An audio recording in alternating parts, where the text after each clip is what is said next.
வணக்கம். நான் உங்கள் ஜெயா. இன்றைக்கி நம்ம இந்த வீடியோவில் டேனியல் டிஃபோ எழுதின மோல் ஃப்ளாண்டர்ஸ் இந்த நாவலுடைய சம்மரியை பார்க்கலாம் வாங்க. இந்த கதையோட முழு டைட்டில் வந்து the fortunes and misfortunes of the famous Moll Flanders. இது ஒரு பிக்கர்ஸ்கியூ நாவல். இது அவர் எழுதினது 1722. இது வந்து ஒரு பேர் சொல்லாத ஒரு நடிகையோடைய ஆட்டோபயோகிராஃபி அப்படின்ற மாதிரி தான் அந்த கதை போகுது. இது அவங்களோட குழந்தை பருவத்திலேருந்து அவங்களுடைய புத்திசாலித்தனம் மூலமாக சில விஷயங்களை வந்து அவங்க கன்னிங்காக செஞ்சது மூலமாக எப்படி அவங்களுடைய வாழ்க்கைக்கு வேண்டிய பொருளாதாரத்தை அவங்க அமைச்சிக்கிட்டாங்கன்றதை பற்றி தான் கதை.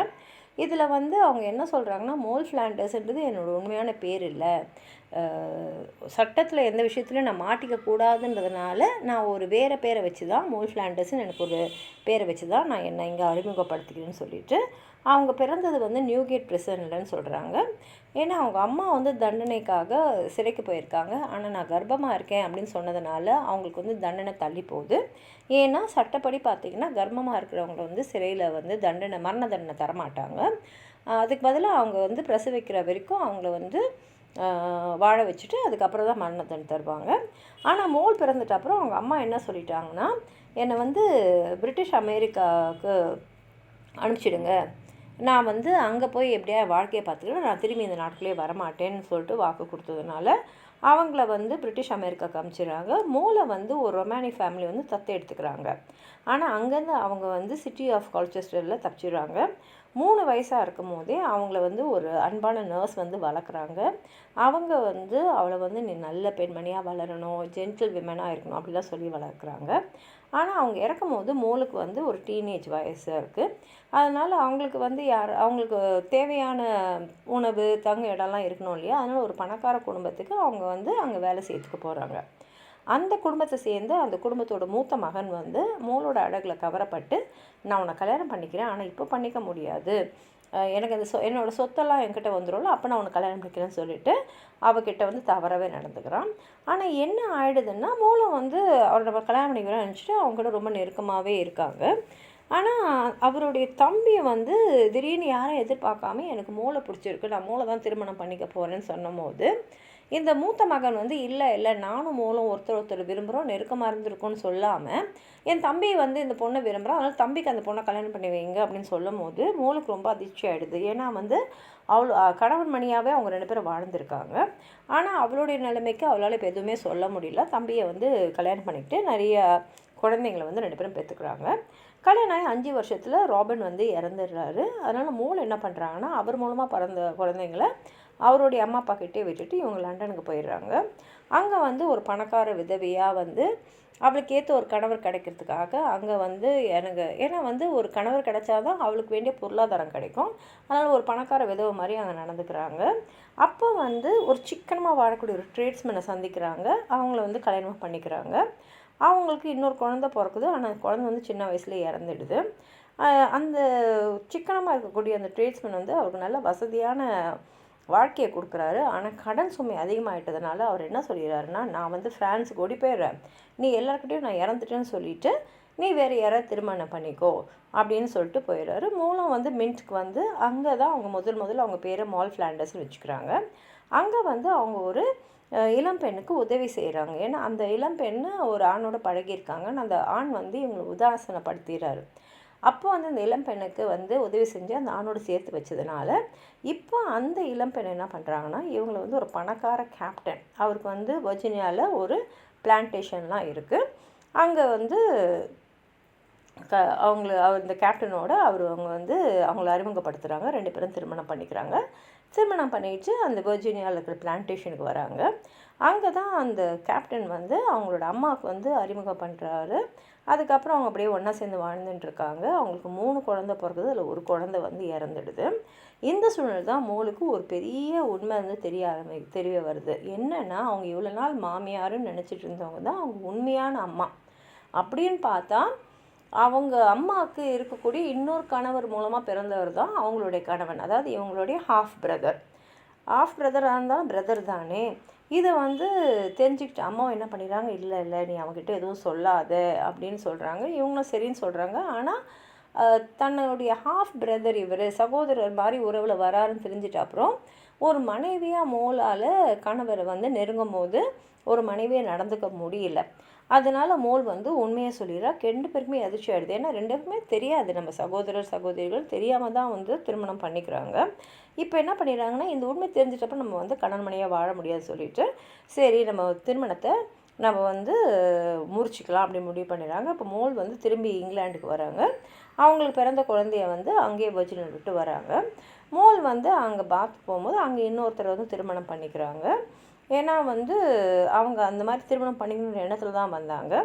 இவரும் ஏன் கல்யாணம் பண்ணிக்கிறாருன்னா, அவருக்கு ஏற்கனவே கல்யாணம் ஆகிருக்கு. ஆனால் அந்த மனைவி வந்து மனநிலை சரியில்லாமல் இருக்கிறதுனால 2 பேரும் முதல் நெருங்குறாங்க. ஆனால் அது வந்து ரொம்ப நெருக்கமான உறவானதுனால மூலம் வந்து ப்ரெக்னென்ட் ஆகிடும். இப்போ திருமணம் பண்ணிக்கிறாங்க.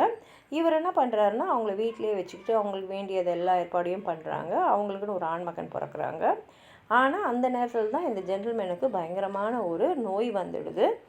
இறக்கும் தருவாய்க்கு போயிடுறாரு. அப்போது அவங்களோட திருமணத்தை முறிச்சுக்கிறாங்க. மோள் வந்து என் மகனை நல்லபடியாக நீங்கள் பார்த்துக்கணும்னு சொல்லிட்டு அவர்கிட்ட விட்டுட்டு இவங்க வந்துடுறாங்க. இப்போ லண்டனுக்கு வந்து பெரிய பணக்கார விதவையாக அவங்க அங்கே இருக்காங்க. யாராவது ஒருத்தவங்க கிடைக்க மாட்டானா அவனை திருமணம் பண்ணிக்கலாம் அப்படின்னு அவங்க பார்க்கும்போது தான் ஒரு பேங்க் கிளர்க்கை வந்து பார்க்குறாங்க. ஆனால் தெரிஞ்சிடுது இந்த பேங்க் கிளர்க்கு ஏற்கனவே ஒரு அடல்ட்ரஸ் விமனோட திருமணம் அது பந்தத்தில் இருக்காருன்னு. இப்போ தான் என்ன பண்ணிடுறாங்கன்னா, இன்னொரு பெண்மணியோடு அவங்களுக்கு ஒரு நட்பு ஏற்படுது. 2 பேரும் சேர்ந்து லாங்கஷயர் போடுறாங்க. அங்கே அந்த பெண்மணி வந்து அவங்களுடைய சகோதரருக்கு மோளை வந்து இன்ட்ரடியூஸ் பண்ணுறாங்க. அப்போ மோள்கிட்ட சொல்கிறாங்க, இது என்னோடய சகோதரர் ஜெமி, இவர் பெரிய பணக்காரர்லாம் சொன்ன உடனே மோளும் ஜெமியும் வந்து சரி திருமணம் பண்ணிக்கலாம் அப்படின்னு சொல்கிறாங்க. ஏன்னா ஜெமி கிட்ட வந்து அந்த சகோதரி வந்து சொல்கிறா, இந்த மாதிரி மோள் வந்து பெரிய பணக்காரி, அதனால தான் நான் அவளை வந்து உனக்கு அறிமுகப்படுத்தி வச்சுருக்கேன்னு. இங்கே வந்து மோள் கேள்வியும் தம்பிக்கு நிறைய பணம் இருக்குன்னு சொன்னதுனால 2 பேருமே வந்து திருமணம் பண்ணிக்கிறாங்க. அதுக்கப்புறம் ஜெமிக்கு வந்து பெரிய எஸ்டேட் அயர்லாண்டில் இருக்குன்னு சொன்னதுனால வாங்க அங்கே போகலான்னு சொல்லும் போது தான் தெரிய வருது, இந்த மாதிரி மோள் கேள்வியும் பணம் இல்லை, ஜெமிக்கிட்டேயும் பணம் இல்லை. இதை வந்து மோள் பெரிய பணக்காரின்னு நினச்சிட்டு தான் அவர் ஜெமியோட சகோதரி ஜெமிக்கையில் வந்து மோளை பணக்காரியை வந்து அறிமுகப்படுத்தியிருக்கா. அதே மாதிரி மோள் வந்து நம்ம தம்பியை கல்யாணம் பண்ணிக்கணுமேன்றதுனால தான் ஜெமியை பெரிய பணக்காரன்னு சொல்லிவிட்டு அவள் வந்து மோள்கேலும் சொல்லியிருக்கா. இப்போ ஜெமி என்ன சொல்லிடுறான்னா, 2 பேர்கிட்ட பணம் இல்லை, அதனால் அந்த திருமணத்தை உரிச்சிக்கலான்னு. ஆனால் தெரியல, மோளுக்கு வந்து ஜெமி மேலே உண்மையான காதலே வந்துடுச்சு. அதனால் அவங்க 1 மாதம் ஒன்றா இருக்காங்க. ஒன்றா இருந்துட்டு அப்புறம் வந்து சரி நம்ம எப்படியாவது நம்மளுடைய பொருளாதாரத்தை நம்ம தானே பார்த்துக்கணும், சரி நம்ம வழியில் போகலான்னு சொல்லிட்டு ஜெமியும் வந்து என்ன சொல்கிறான்னா, நான் ஏதாவது பணம் சம்பாரிச்சேன்னா கண்டிப்பாக அது எனக்கு அப்புறம் உனக்கு தான் அந்த பணம் வந்து உனக்கு நான் கண்டிப்பாக தருவேன். ஏன்னா ஜெமியும் வந்து உண்மையாக மோளை லவ் பண்ணுறான். இப்போ மோள் வந்து பிரிஞ்சு வந்துட்டு அப்புறம் தான் தெரியுது அவள் வந்து ஜெமியோட குழந்தைக்கு கர்ப்பமாக இருக்கான்னு. ஆனால் லண்டனுக்கு வந்து அங்கே வந்து ஒரு கவர்னஸாக வேலை செய்கிறான். அங்கே என்ன ஆகிடுதுன்னா, ட்ரிபார்ட்டி ஸ்கேல் மூலமாக வந்து குழந்தையோடைய செலவெல்லாம் வந்து ஏற்றுக்கிறாங்க. மோளும் வந்து அந்த குழந்தைய வந்து பெற்றெடுக்கிறா. அந்த குழந்தைய பார்த்துக்கிறதுக்கு ஒரு கவர்னர்ஸ் இருக்காங்க. அவங்க வந்து என்ன பண்ணுறாங்கன்னா, இந்த குழந்தைய வந்து ஒரு கண்ட்ரி விமன் கிராமத்தில் இருக்கிற ஒரு பொண்ணுக்கு வந்து வருஷத்துக்கு 5 பவுண்டு தரத்துக்காக விற்றுறாங்க. ஏன்னா வந்து மோளால் ஒரு குழந்தைய வச்சுட்டு இப்போ வாழ்ந்துட்டு இருக்க முடியாதுன்ற சூழ்நிலை இருக்கிறதுனால. அதுக்கப்புறம் மோள் வந்து திரும்பி அந்த பேங்க்கில் இருக்க பார்க்குறாரு. ஏன்னா வந்து அந்த பேங்க்கில் இருக்க அதுக்குள்ளே அவங்க மனைவி வந்து அவர் விவாகரத்து பண்ணியிருக்காரு. வேக வேகமாக அவங்க கல்யாணம் பண்ணிக்கிறாங்க. ஆனால் வந்து மறுநாளே மோள் வந்து ஜெமி ஒரு இடத்துல திருடிட்டு ஓடி போகிறத பார்த்துட்டு இருக்காங்க. இப்போ மோளும் அவங்களுடைய 5வது கணவரான அந்த பேங்க்கில் இருக்கும் சந்தோஷமாக நிறைய வருஷத்துக்கு இருக்காங்க. ஆனால் அவரோட சொத்து முழுசாக போயிட்டு அதுக்கப்புறம் அவர் வந்து ரொம்ப கஷ்டப்பட்டு தான் இறக்குறாரு. இப்போ அவங்களுடைய 2 குழந்தைகளும் வந்து எதிர்காலம் என்ன ஆகும் அப்படின்னு நிலைமையில தான் இருக்காங்க. இப்போ மோளுக்கு எப்படியாவது அந்த 2 பசங்களையும் வேறு வளர்க்கணும், அவங்களுக்கு தேவையான செய்யணும். அதனால் அப்பப்போ அங்கங்கே திருட ஆரம்பிக்கிறாங்க. அப்போ தான் அவங்களோட பழைய கவர்னர்ஸோடு அவங்க திரும்பி சேர்றாங்க. இப்போ எதெல்லாம் அவங்க திருடின்னு வராங்களோ அதெல்லாம் இவங்ககிட்ட தான் கொடுத்து பாதுகாப்பாக வச்சுக்கிறாங்க. நிறைய வருஷத்துக்கு இதே மாதிரி மோள் எங்கேயாவது போய் திருடின்னு வர வேண்டியது அந்த மாதிரியே போயின்னு இருக்காங்க. அப்போ தான் வந்து என்ன ஆகிடுதுன்னா, ஒரு ஏற்கனவே திருமணம் ஆன ஒருத்தரோட கொஞ்சம் லவராக இருக்காங்க. அவங்கக்கிட்டேயும் அவங்க திருடியும் இருக்காங்க. ஒரு வாட்டி என்ன ஆகிடுதுன்னா, மோள் வந்து திருடல, அதாவது அவங்க திருடின்னு இருக்காங்க. ஆனால் அவங்க திருடாத ஒரு குற்றம் வந்து அவங்க மேலே வந்து சாத்தப்படுது. அப்போ என்ன ஆகிடுதுன்னா, அவங்கள அரெஸ்ட் பண்ணிடுறாங்க. ஆனால் பின்னாடி வந்து அவங்க திருடல, அவங்க அப்பாவின்னு தெரிஞ்ச உடனே அதுக்காக வந்து அவங்களுக்கு வந்து பணம்லாம் கொடுக்குறாங்க. இது மூலமாக வந்து அவங்களுக்கு கொஞ்சம் நிறைய பணம் வருது. ஆனாலும் அவங்க திருடி தான் அவங்க பாட்டுக்கு அவங்களுடைய நாட்களை தள்ளிகிட்டே இருக்காங்க. ஒரு வாட்டி வந்து மோலி வந்து ஒரு வீட்டில் வந்து திருட போகும்போது அவங்க மாட்டிக்கிறாங்க. அவங்கள நியூகேட் பிரிசனுக்கு அனுப்புகிறாங்க. அங்கே அவங்களுக்கு மரண தண்டனை விதிக்கப்படுது. ஏன்னா அவங்க பல திருட்டுகளை வந்து அவங்க வந்து இன்வால்வ் ஆகிருக்காங்கன்றதுனால. அப்போது வந்து அவங்க வர கவர்னர்ஸ் வந்து தன்னை வந்து என்னால் தான் உனக்கு இந்த நிலைமை, நான் உன்னை திருத்தி இருக்கணும் அப்படின்லாம் வந்து பேசுகிறாங்க. மோல் என்ன பண்ணிடுறாங்கன்னா, அந்த சிறைசாலைக்கு அடிக்கடி சாப்ளின்ஸ்லாம் சர்ச்லேருந்து வருவாங்க, வந்து இவங்களுக்காக ப்ரேயர்லாம் பண்ணுவாங்க. அப்படி ஒருத்தவங்களை வந்து ஒரு ஃப்ரெண்ட்ஷிப் ஆக்கிட்டு, நம்ம திருந்திட்டேன், இனிமேல் நல்லவளாக வாழணும் அப்படின்லாம் வந்து அவங்க சொல்லி அப்புறம் வந்து அதை நம்பிடுறாரு. இது உண்மையா இல்லையான்றது நமக்கும் நாவலை படிக்கும்போது தெரியாது. ஆனால் அவங்க வந்து ரொம்ப உண்மையாக நான் திருந்திட்டேன், நான் வாழணும், நான் நல்லவளாக வாழணும் அப்படின்லாம் சொல்லும் போது அந்த சாப்ளின் என்ன பண்ணுறாருன்னா, மோலியோட மரண தண்டனை விதிச்சுடுங்க, அதுக்கு பதிலாக அவங்கள நாடு கடத்திடுங்க, டிரான்ஸ்போர்ட்டேஷன் பண்ணிவிடுங்க அப்படின்னு சொல்லிட்டு எழுதி கொடுக்குறாரு.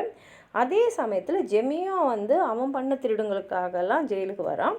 அப்போ வந்து மோல் என்ன பண்ணுறான்னா, சரி நீயும் வந்து டிரான்ஸ்போர்ட்டேஷன் கேளு, 2 பேரும் வேறு எங்கேயா போயிட்டு நம்ம ஒரு புது வாழ்க்கையை ஆரம்பிக்கலாம் அப்படின்னு சொல்கிறாங்க.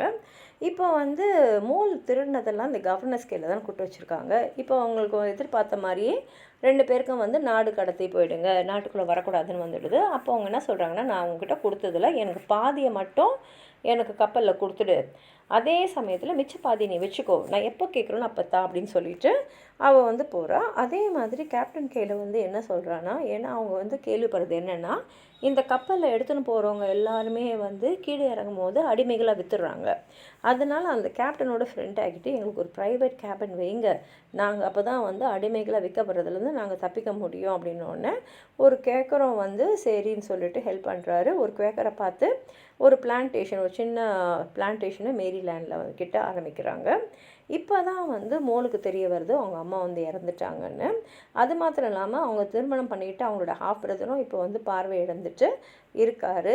அவங்க வந்து அவங்களோட ஒரே ஒரு பையன் இப்போ உயிரோடு இருக்கான், அந்த வர்ஜினியா பிளான்டேஷனில் இருக்கான்னும் போது மோலுக்கு வந்து கஷ்டமாக இருக்குது. அதனால் சரி அங்கே பார்க்கலான்னு போயிட்டு மகனை பார்க்குறா. பார்த்துட்டு நான் தான் அவனுடைய அம்மான்னு சொல்லும் போது மகனும் வந்து பாசமாக அவளை வந்து அணைச்சிக்கிறான். அதே மாதிரி அப்போ தான் அவங்க அம்மா மோலுக்கு தெரிய வருது அவங்க அம்மா வந்து இவங்களுக்கும் வந்து போகிற மாதிரி, ஏன்னா இவங்களும் அந்த அம்மாவுக்கு ஒரு பொண்ணு தானே, அவங்களுக்கு ஒரு பிளான்டேஷன் வச்சுருக்காங்க. அதை வந்து அவங்களோட மகன் தான் பார்த்துட்டுருக்காரு. அது மூலமாக 100 பவுண்ட்ஸ் வருஷம் மோலுக்கு வரும். இப்போ மோல் என்ன பண்ணிடுறான்னா அதை தன்னோட மகனுக்கே கொடுத்துட்றா. அது மாத்திரம் இல்லாமல் அவள் திருடின ஒரு தங்க வாட்சையும் வந்து அவனுக்கு கொடுத்துட்டு, இந்த நிலம் வந்து உனக்கு தான், நான் உனக்கு கொடுத்துறேன்னு சொல்லிட்டு இப்போ என்ன பண்ணுறான்னா, மோல் வந்து அந்த கவர்னர்ஸ் கையில் மிச்ச பாதி பணம் இருக்கு இல்லையா இது திருடினதில், அதை வந்து எனக்கு கொடுத்துடு அப்படின்னு சொல்லிடுறான். இப்போ மோல் கையில் நிறைய பணம் இருக்குது. கொஞ்ச நாள்லேயே வந்து அவள் திருமணம் பண்ணிக்கிட்ட அந்த கணவர், அதாவது அவளுடைய ஹாஃப் பிரதர் வந்து இறந்துடுறாரு. இப்போ மோல் என்ன பண்ணிடுறான்னா ஜெர்மிக்கையில் வந்து இந்த நடந்த விஷயத்தெல்லாம் சொல்லிடுறாரு. இந்த மாதிரி எனக்கு சகோதரன் தெரியாமலே இவனை திருமணம் பண்ணிக்கிட்டேன், அவன் மூலமாக தான் எனக்கு இருக்கிற குழந்தைகிட்ட தான் அதெல்லாம் இருக்குன்னு போது ஜெமி என்ன சொல்கிறான்னா, இது உனக்கு தெரியாமல் நடந்தது தானே, அதனால் இது வந்து பெரிய விஷயம் இல்லைன்னு சொல்லிட்டு அதை வந்து புறக்கணிச்சிடறான். இது மோலுக்கு ரொம்ப சந்தோஷமாக இருக்குது. இப்போ 1683 வயசான மோல் வந்து சொல்கிறாங்க, நானும் ஜெம்மியும் வந்து இங்கிலாந்துக்கு போய் நாங்கள் நிறைய தவறுகள் செஞ்சிட்டோம், அதனால் அதுக்கெல்லாம் பிராயச்சித்தமான ஒரு வாழ்க்கையை நாங்கள் வாழணுன்ற முடிவோடு இங்கிலாந்து போகணும்னு சொல்கிறதோட இந்த நாவல் வந்து முடியுது. உங்களுக்கு ஏதாவது சொல்லணும்னு நினச்சிங்கன்னா கீழே இருக்கிற கமெண்ட் பாக்ஸில் எழுதுங்க. இந்த வீடியோ லைக் பண்ணுங்கள், உங்கள் ஃப்ரெண்ட்ஸோடு ஷேர் பண்ணுங்கள். சப்ஸ்கிரைப் பண்ணாதவங்களாம் ப்ளீஸ் சப்ஸ்கிரைப் பண்ணி சப்போர்ட் பண்ணுங்கள். நன்றி.